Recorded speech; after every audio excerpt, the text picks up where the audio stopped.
Trump continues to defend his sweeping tariffs on foreign goods, but Tuesday he said 145% import taxes on some Chinese products would, quote, come down substantially. Earlier Wednesday, CBS News Chief White House correspondent Nancy Cortez asked Press Secretary Caroline Leavitt about trade with China. What have these huge tariffs on China accomplished? Leverage and ensuring the rest of the world knows that the United States of America is no longer going to be ripped off. President Trump has made that very clear, not just with China, but with almost every single country on the planet. But has that leverage actually worked? Because China hasn't made any concessions at all. Have some patience and you will see. Have some patience and you will see. CBS News White House reporter Navarro joins us now. So while the administration says have some patience, we're learning the heads of Walmart and Target warned President Trump about what his tariffs will mean for their stores. What did they say? Did it have an impact?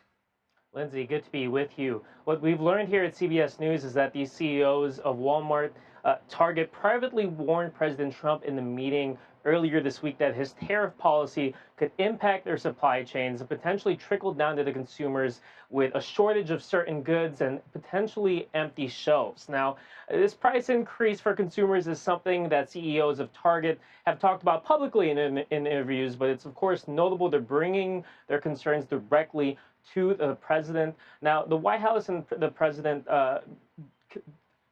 battle back against any assertion that they are softening their approach to tariffs.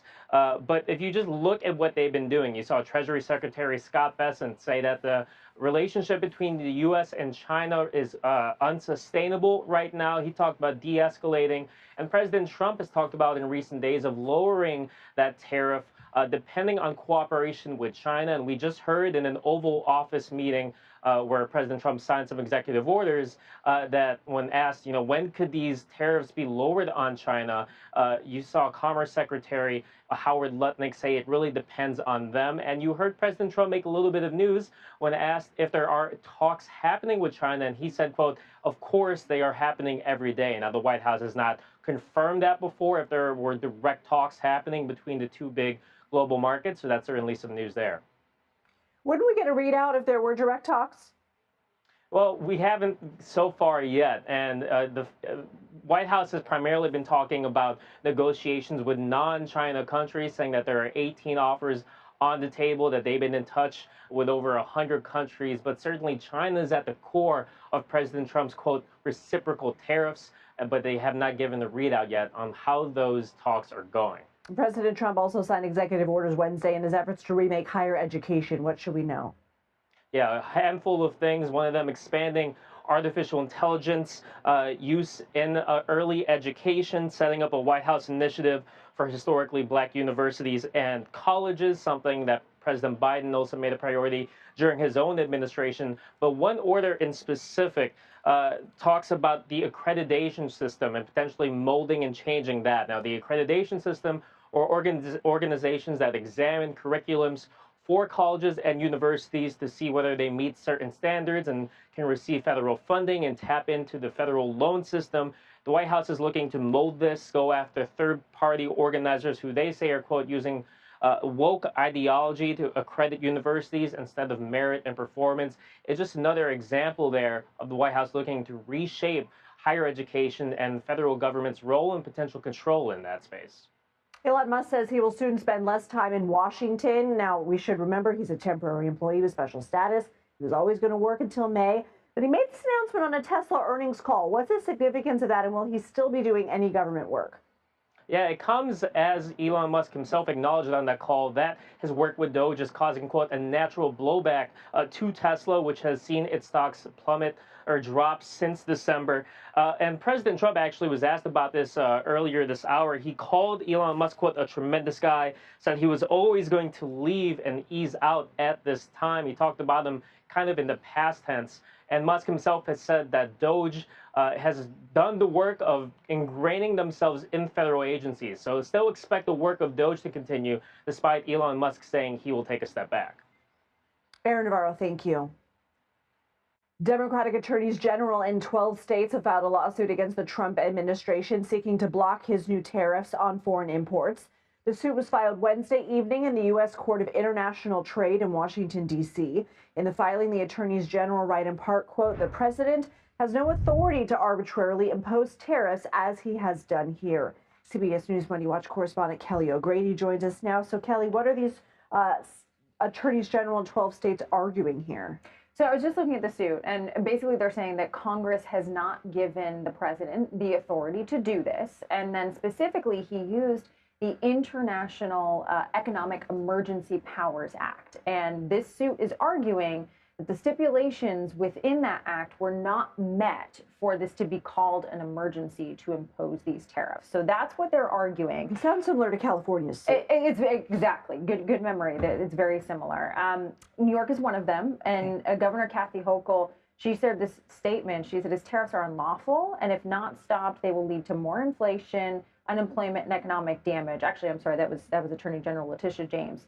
What they're saying is this is causing economic chaos, and so that's really the harm part of the suit, that you're going to have so much inflation, and so that's sort of the argument. What comes next? The White House will be able to respond. Then there's sort of the discovery phase, and then if this were to ever get to trial, a judge needs to decide if the suit could actually go forward. I mean, part of that turmoil has been some up and downs we've been seeing in the markets. We know the markets rallied this morning, Wednesday morning, as Treasury Secretary Scott Bessent highlighted opportunities for the U.S. and China to work together. Let's go ahead and play some of his remarks. China needs to change. The country knows it needs to change. Everyone knows it needs to change, and we want to help it change because we need rebalancing too. And if they want to rebalance, let's do it together. This is an incredible opportunity. He also said the IMF and the World Bank are not meeting their mission. They're falling short of their missions. What do you make of his comments? I'm glad to hear that Bessent and the White House do seem to sort of have their story straight, if you will, because we are sort of hearing that same messaging that there are the potential for deals, but China has there has to be a rebalancing of trade. The thing that I did take heart, his speech, he said, "America first does not mean America alone, that we want to work together." And so you did see markets respond, but I will note we didn't see them close on their highs. There was a little bit of a pullback because regardless of, even if negotiations do happen, trade deals take months and months to make happen. And we don't have any concrete, tangible thing on the table right now. Let's talk Tesla. Those shares rose more than 5% Wednesday. We just mentioned Elon Musk, allergy season, saying that his time spent running Doge will drop significantly in May. He's still going to be maybe sort of dip a toe in there. They just announced, while you were listening to the call, 71% profit drop in the first quarter. How significant is that? I mean, EV sales in general are up, right? Right. The EV market has stalled a little bit. There are issues where you have American companies competing against China. There are structural issues within the market, but specifically with Tesla, this was sort of borne out, all of the brand issues they're having and consumers drawing back. What I do take heart in, though, at least for Tesla's future, is that investors didn't seem to care. The stock popped because I think what they took was, oh, you're going to take a step back from Doge and you're going to focus more on Tesla. Do investors just hear what they want? Sometimes. It's okay. Sometimes. Through the lives. Sort of the day-to-day. Yeah, because the thing is, investors were leaves. expecting this to be a really bad earnings report. I don't think that was really unexpected, and that was what they wanted to hear. Okay, Kelly O'Grady, thank you.